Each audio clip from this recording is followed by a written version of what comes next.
राजगढ़ जिले में आज दिनांक 6 मई 2021 को 170 नए कोरोना मरीजों की पुष्टि हुई है। राजगढ़ जिले में कुल एक्टिव केस 1259 हो गए हैं। 6 मरीज आज कोरोना से स्वस्थ होकर अपने घर लौट गए हैं। वहीं राजगढ़ जिले में कोरोना के कारण 2 लोगों की मृत्यु हो गई है। देखते रहिए UVN08 न्यूज़ ब्यावरा से रोहित मेवाड़े की रिपोर्ट। भारत में कोरोना संक्रमण का आंकड़ा एक दिन में 4,12,000 से अधिक पर पहुंच गया है।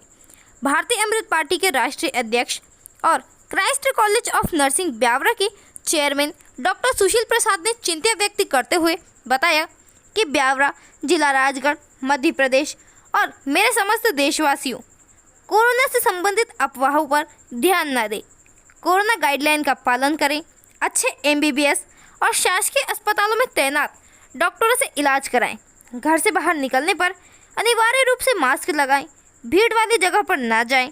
आपको बता दें कि क्राइस्ट कॉलेज राजगढ़ जिले का सबसे प्रथम और ख्यातिमान GNM कॉलेज है, जिसके संचालक ने सरकार से अपील की है कि कोरोना संक्रमण को रोकने के लिए हर संभव कार्य करें, नियम और नीतियों को जल्द से जल्द बनाएं तथा देश को कोरोना रूपी राक्षस से मुक्ति दिलाएं।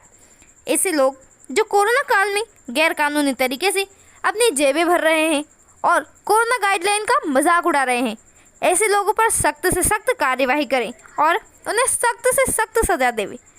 डॉक्टर प्रसाद ने देशवासियों का आह्वान किया, हम सब मिलकर कोरोना मरीजों, उनके परिवारों, सरकार और डॉक्टरों को सहयोग दें।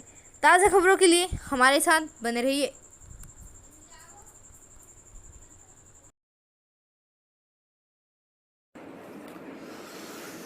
नमस्कार सबको, हालेलुया।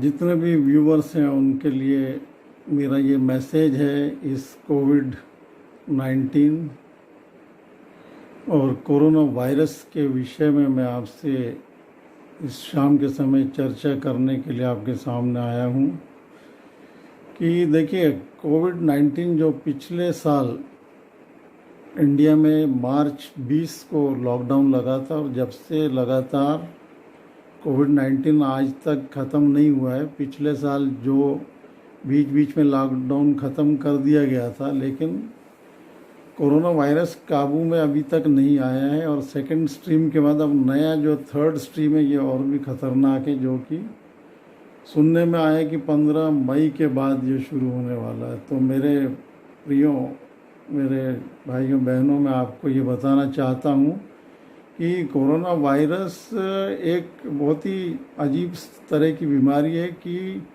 ये एकदम तुरंत ही ये हमको मालूम नहीं पड़ता है और साइलेंट तरीके से ये हमारी बॉडी में प्रवेश करता है। और इसीलिए ज़रा भी आपको खांसी, बुखार या आपका पेट जो है ठीक नहीं रहता है, नज़ला, ज़ुकाम होता है, तो आप तुरंत ही उसको यानी सीरियसली लीजिए, उसको गंभीरता से लें, आप उसको मजाक में ना लें। क्योंकि हम फेसबुक, व्हाट्सएप में, ट्विटर में और जगह जगह हम यानी देखते हैं कि कई लोग ये बता रहे हैं जिनको मेडिकल का कोई चिकित्सा का ज्ञान नहीं है, मेडिकली उन्होंने कुछ ऐसा स्पेशलाइजेशन नहीं किया है, लेकिन वो गलत तरीके से गुमराह करने के लिए बताते हैं कि आप मत डरिए, इससे कुछ नहीं होने वाला। कोई बोलता नींबू खा लो, कोई बोलता प्याज खा लीजिए, ये ऐसा नुस्खा है, आजमाया हुआ। और कई लोग इन्हीं बातों में आके कई लोगों की जानें जा चुकी है, लोगों की डेथ हो गई है और लोग जो हैं बिल्कुल कई अनाथ हो गए हैं, बच्चे। तो मैं आपसे यही गुजारिश करना चाहता हूँ, निवेदन करता हूँ कि मेरे प्यारे भाइयों बहनों, अपनी जान की चिंता करें।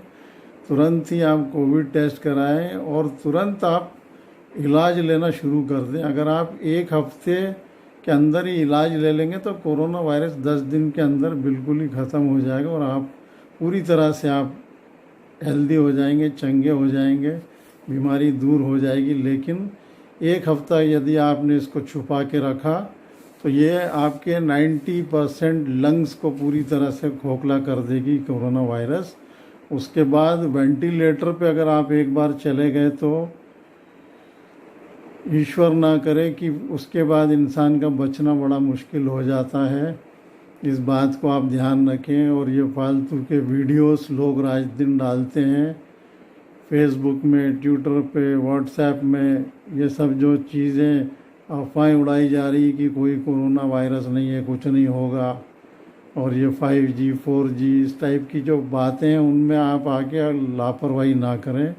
देखिए, जान है तो जहान है। आप जीवित रहेंगे तो आप बहुत कुछ अपने परिवार के लिए कर सकते हैं। और अननेसेसरी आप बाहर ना निकलें, गवर्नमेंट को अपना काम करने दें। और गवर्नमेंट को भी चाहिए कि वो अपनी जिम्मेदारी को बहुत अच्छे से निभाए, लोगों के घरों तक राशन पहुंचाए।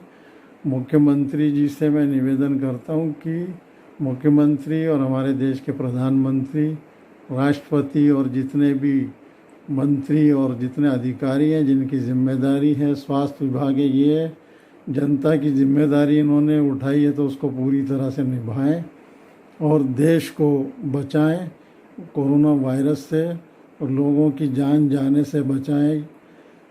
और इनके वेंटिलेटर्स और जो भी दवाइयां हैं मुफ्त दी जाना चाहिए, उनको मुफ्त दें। और इसके लिए जो भी आवश्यक कदम है उनको उठाएं, ना कि पार्टीबाजी, चुनाव, ये सब तो जीवन भर चलते रहेंगे अगर इंसान जीवित है। तो जो बड़े नेता हैं उनसे भी मेरा निवेदन है, आप भी अपने जान की हिफाजत करें। ज़्यादा आप हीरो बन के पब्लिक में जाएंगे तो आपके ऊपर भी नौबत आ सकती है। और कोरोना वायरस किसी का सगा नहीं है, किसी नेता या अधिकारी का, चाहे वो पुलिस हो, नेता हो, अधिकारी हो, ये और आम जनता हो, सब अपनी जान बचाइए। डॉक्टर्स भी सेफ़ नहीं है, डॉक्टर्स भी अपने सेफ्टी का इंतज़ाम पहले रखें, क्योंकि हम अगर ज़िंदा बचेंगे तब तो हम दूसरों की सेवा कर सकते हैं। इसीलिए मेरे दोस्तों, मेरे प्यारों, आप दवाई समय पर लें, रेस्ट करें, मोबाइल का ज़्यादा यूज़ ना करें। इसके जो रेडिएशन से भी आपके लंग्स पे असर पड़ता है। जब डॉक्टर बोलते हैं कि आप फुल रेस्ट करें तो आप दवाई लें, फुल रेस्ट करें, और डॉक्टर के एडवाइस से ही आप हर एक काम को करें। आप किसी नीम हकीम या छोटे मोटे जो अनवैल्यूड या अनरिकग्नाइज जो लोग हैं जो अपनी दवा दारू के बारे में बता रहे हैं, उनको आप भूल जाएं, उन पर ध्यान ना दें। और आप केवल रजिस्टर्ड जो MBBS डॉक्टर्स हैं, जो पढ़े लिखे हैं, समझदार हैं, जो इस ड्यूटी को कर रहे हैं, उन्हीं के एडवाइस से आप काम करें।